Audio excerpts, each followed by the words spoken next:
আসসালামু আলাইকুম ওয়া রাহমাতুল্লাহি ওয়া বারাকাতুহু। সুপ্রিয় শ্রোতা মণ্ডলী, রেজাউল করিম আবরারের জবাব সিরিজ আজকে ৯ এবং আজকে যে বিষয়টি নিয়ে আলোচনা করব, মাওলানা রেজাউল করিম আবরারের ওস্তাদ তার বইয়ে জয়ীফ এবং জাল হাদিস সমূহ। যেহেতু মুজাফফর বিন মোহসেনের বইয়ের মধ্যে কিছু তাদের দৃষ্টিতে তাদের তাহকিকে হাদিস জয়ীফ জাল থাকার কারণে রেজাউল করিম আবরারদের তরফ থেকে বারবার একটা অভিযোগ আসছে যে মুজাফফর বিন মোহসেন হাফেজাহুল্লাহ তিনি নাকি একজন দাজ্জাল, একজন কাজ্জাব, একজন মিথ্যুক।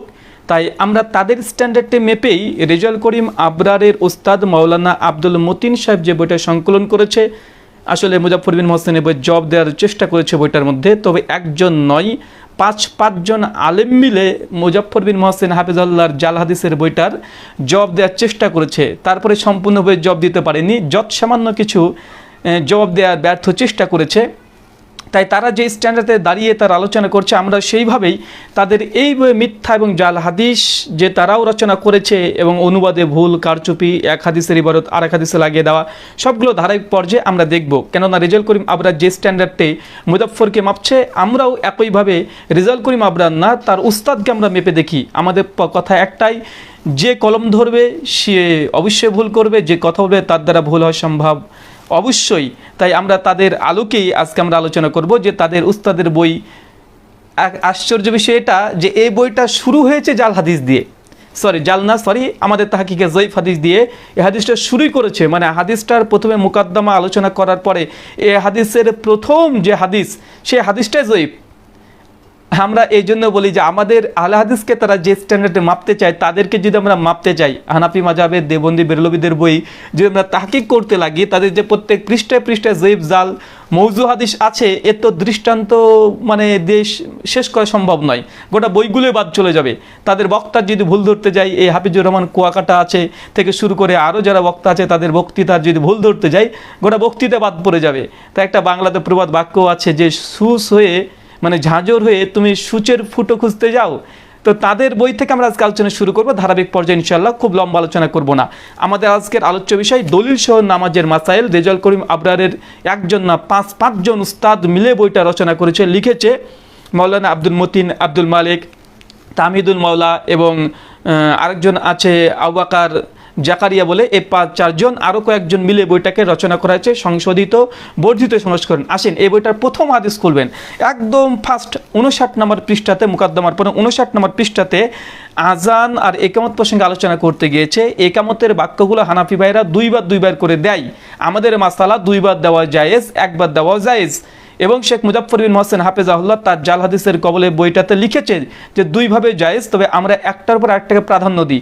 আমরা বলি একবার বলাই এটা বেশি সুন্নাহসম্মত, তবে দুইবারের হাদিসকেও শেখ মুজাফফর বিন মোহসেন হাফেজাহুল্লাহ তিনি তিনিও সহি বলেছেন এবং একবারের হাদিসকেও সহি বলেছেন এবং দুটো আমলযোগ্য তিনি বলেছেন।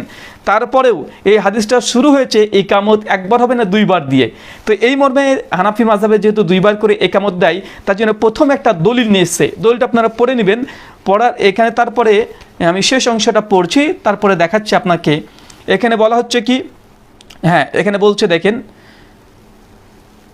এক পাশে দাঁড়িয়ে জোড়া জোড়া শব্দে আজান দিলেন এবং একামতও দিলেন জোড়া জোড়া শব্দে, আর কিছুক্ষণ মাঝখানে বসে রইলেন। তিনি বললেন, পরে বেলাল রাদিয়াল্লাহু তাআলা আনহু তা শুনলেও এবং তিনিও জোরে জোরে শব্দ আজান দিলেন এবং জোড়া জোড়া শব্দে একামত দিলেন। এই মর্মে একটা 59 এবং 60 নম্বর পৃষ্ঠাতে মাওলানা আব্দুল মতিন সাহেব তিনি একটি হাদিস রচনা করেছেন। 60 পৃষ্ঠায় গিয়ে তাখরিজ দিয়েছে যে হাদিসটা কোন গ্রন্থে আছে। তিনি লিখেছেন এখানে মুসান্নাফ ইবনে আবি শাইবা, হাদিস নাম্বার 2131, তহাবি প্রথম খণ্ডের 420 পৃষ্ঠা, সহিহ খুজাইমা 380, সুল কুবরা লিল বাইহাকি হাদিস নাম্বার প্রথম খণ্ডের 420 পৃষ্ঠায় এই হাদিসটা তিনি নিয়ে এসেছেন। মানে তার বইয়ের প্রথম হাদিস আপনারা খুলবেন, তো এই হাদিসটা তিনি নিয়ে এসে তিনি এখানে উল্লেখ করে দিয়েছেন এই হাদিসটা সর্বোচ্চ মানের সহি। লেখকের মত হচ্ছে এটা যে এই হাদিসটা নাকি সর্বোচ্চ মানের সহি। সুপ্রিয় শ্রোতা মণ্ডলী, আপনারা আশ্চর্য হবেন যে হাদিসটাকে তাদের বইয়ের প্রথমেই নিয়ে এসেছে এবং দাবি করছে লেখক যে সর্বোচ্চ মানের সহিহ হাদিস এটাই। হানাফি মাযহাবের দুইবার একামত দেওয়ার পক্ষে এই হাদিসটাই স্বয়ং এই মুফতি সাহেব যে 5 জন বইটা লিখেছে তাদের অসুল অনুযায়ী জয়ীফ, আমি মুহাদ্দিসদের অসুল দিচ্ছি না, আমি এই বইটা থেকে জয়ীফ প্রমাণ করে দেখিয়ে দিচ্ছি। কেন? কারণ এই হাদিসের একজন রাবি আছে, তার নাম হচ্ছে আমাশ, সুলাইমান বিন আমাশ একজন রাবি আছে। এই একবার দুইবার ইকামত দেওয়ার যে বর্ণনায় যে মুসান্নাফ থেকে নিয়ে এসেছে লেখক প্রথম হাদিস, এই হাদিসের মূল মারকাজি যে রাবি, মাজদার যে রাবি, সে রাবির নাম হচ্ছে সুলাইমান বিন আমাশ। এই সুলাইমান বিন আমাশ প্রসঙ্গে সমস্ত মুহাদ্দিসদের ঐক্যমতে তিনি মাশহুর বি তাদলিস, তার উপরে তাদলিসের অভিযোগ আছে। এবং যারা এই মুদাল্লিসের ওপরে যারা রিজাল শাস্ত্র ব্যবহার করেছে এই সুলাইমান বিন আমাশের উপরে, তারা প্রত্যেকে বলছে যে সুলাইমান বিন আমাশ তিনি সেকারাবি, কিন্তু তিনি মুদাল্লিস ছিলেন, তিনি তাদলিস করতেন। মাশহুর বি তাদলিস, কাসিরুত, তারপরে অনেক রকমের ইবারত মজুদ আছে। মানে এক কথায় সুলাইমান বিন আমাশ ইনি একদম নিঃসন্দেহে কোনো সন্দেহ ছাড়াই তিনি একজন মুদাল্লিস রাবি। আমি বিশেষ করে বলবো যারা তাহাকে জানেন এবং আমার ভিডিও যারা শুনছেন, আমাদের বিরোধী পক্ষ আছে, আপনি একবার দেখে দেখেন আমাশ প্রসঙ্গে সমস্ত মুহাদ্দিসরা একদম তার জীবনী আলোচনা করতে গিয়ে তাকে তাদলিসের অভিযোগে অভিযুক্ত করেছে। এখন আসেন, আর এই হাদিস যে আমাশ তিনি আনা দিয়ে বর্ণনা করেছে এই সনদে। এই যে এখানে দিয়েছে 3টে ইবারত দিয়েছে, একটা মুসান্নাফ থেকে, একটা তহাবি থেকে, একটা খুজাইমা থেকে, একটা বাহাকি থেকে, 4টে সনদেই আমাশ মজুদ আছে এবং প্রত্যেকটা সনদে আনা দিয়ে বর্ণনা করেছে। আর মুহাদ্দিসদের একটা গ্রহণযোগ্য উসুল, যে কোনো মুদাল্লিস রাবি যদি আনা দিয়ে হাদিস বর্ণনা করে, তার সামা তাসরিহ যদি পাওয়া না যায়, সে হাদিসটা ঐক্যমতে জয়ীফ, একদম নির্দ্বিধায় জয়ীফ। আমি সেটা অন্য কোনো মুহাদ্দিসের বই থেকে দেখাচ্ছি না, আমি এই লেখকের বই থেকে দেখাচ্ছি। এই দলিল সহ নামাজের মাসালেই এই উসুলটা দিয়েছে, কিন্তু তাদের হাদিস বইয়ের প্রথম হাদিসটাই আজকে এই অবস্থা। আসেন আমি আপনাকে শুধুমাত্র দেখিয়ে দিই যে মুদাল্লিস রাবি প্রসঙ্গে আমাদের ওই দলিল সহ নামাজের মাসালে আমাদেরকে কি উসুল দিয়েছে, সে উসুল থেকে হাদিসটা জয়ীফ প্রমাণিত, মানে নিজের কথা নিজের বিরুদ্ধে চলে যাচ্ছে। আসেন আমি দেখিয়ে দিই একবার। এই যে দলিল সহ নামাজের মাসাইল, মাওলানা আব্দুল মতিন সাহেব, আমরা চলে আসলাম 87 নম্বর পৃষ্ঠা, আপনারা দেখে নিতে পারেন 87 87 নম্বর পৃষ্ঠায় আহলে হাদিসদের একটা দলিল খণ্ডন করতে গিয়ে লেখক লিখছে, আর স্বীকৃত কথা যে মুদাল্লিস রাবি আন হতে বা থেকে শব্দ যোগে বর্ণনা করেন, তবে সেটি অবিচ্ছিন্ন সূত্র বলে বিবেচিত হয় না, মানে বিচ্ছিন্ন সূত্র সেটা। এই হিসাবে সুলাইমান ও তাউসের মাঝে আরেকটি বিচ্ছিন্নতার সৃষ্টি হচ্ছে, যার কারণে হাদিসটি হাসান হওয়ার দুষ্কর হয়ে পড়েছে। মানে এইখানে লেখক যেটা বোঝাতে চাইছে যে সুলাইমান বিন মুসা ইনি একজন মুদাল্লিস রাবি, উনি এভাবে বোঝাতে চাইছেন। আর তারপরে তিনি বোঝাতে চাইছেন যেহেতু তিনি একজন মুদাল্লিস রাবি আর এই হাদিসটা আনানা দিয়ে বর্ণনা আছে, অবশ্যই এই জন্যই এই হাদিসটা গ্রহণযোগ্য নয়।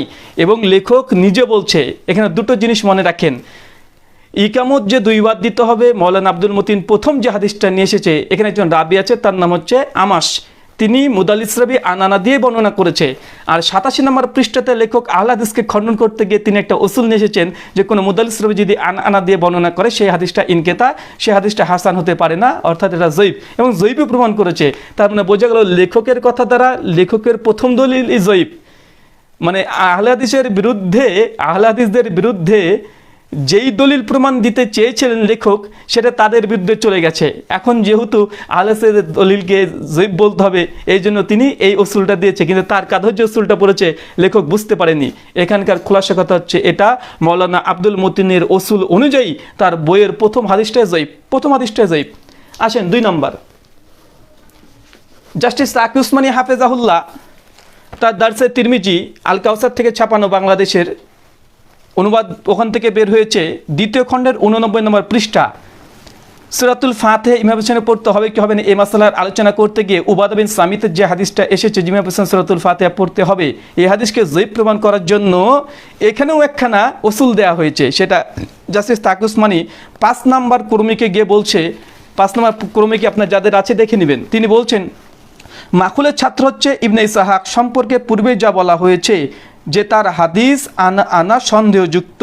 আবু দাউদ অন্যান্য বর্ণনায় নাফে বিন মাহমুদ রয়েছেন, তিনি অজ্ঞাত পরিচয়ের। প্রবল ধারণা এই যে তিরমিজি বর্ণনা মাকুল তার থেকে তাদলিস করেছে, মানে এই ইবনে ইসহাক নামক একজন রাবি তার উপরে আপত্তি করছে যে এই ইবনে ইসহাক তিনি কি করেছেন, তাদলিস করেছেন, তার জন্য এই হাদিসটা জয়ীফ। এটা জাস্টিস তাক উসমানী বলছে, মানে হানাফিদেরও ওসুল কোনো মুদাল্লিস রাবি যদি আনা বর্ণনা করে সেই হাদিসটা ঐক্যমতে জয়ীফ। এটা দারসে তিরমিজি থেকে আপনাকে দেখালাম, 2য় খণ্ডের 89 নম্বর পৃষ্ঠাল কাউসার থেকে ছাপানো। তার মানে বলছে জাস্টিস তাক উসমানীর কথা অনুযায়ীও দলিল সহ নামাজের মাসাল এই বইয়ের প্রথম হাদিস একদম নিতান্তই জয়ীফ। এটা কোনোভাবে দেবন্দীদের ওসুল দিয়ে এই হাদিসকে সহি প্রমাণ করা সম্ভব নয়।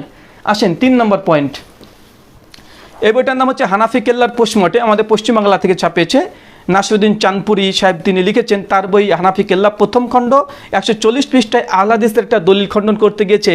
তারপর তিনি বলছেন যে তাদলিস মিথ্যার নামান্তর, কোনো রাবি যদি তাদলিস করে তার সামাত্তাস না পাওয়া যায় তাহলে সে হাদিস সহিহ কোনোভাবেই নয়। তার মানে নাসিরুদ্দিন চাঁদপুরির কথা অনুযায়ীও দলিল সহ নামাজের মাসালের প্রথম যে হাদিস প্রথমটাই একদম নিতান্ত জয়ীফ দিয়ে শুরু করেছে। আরেকটা দেখেন সুন্নিদের লেখা বই, এটা হচ্ছে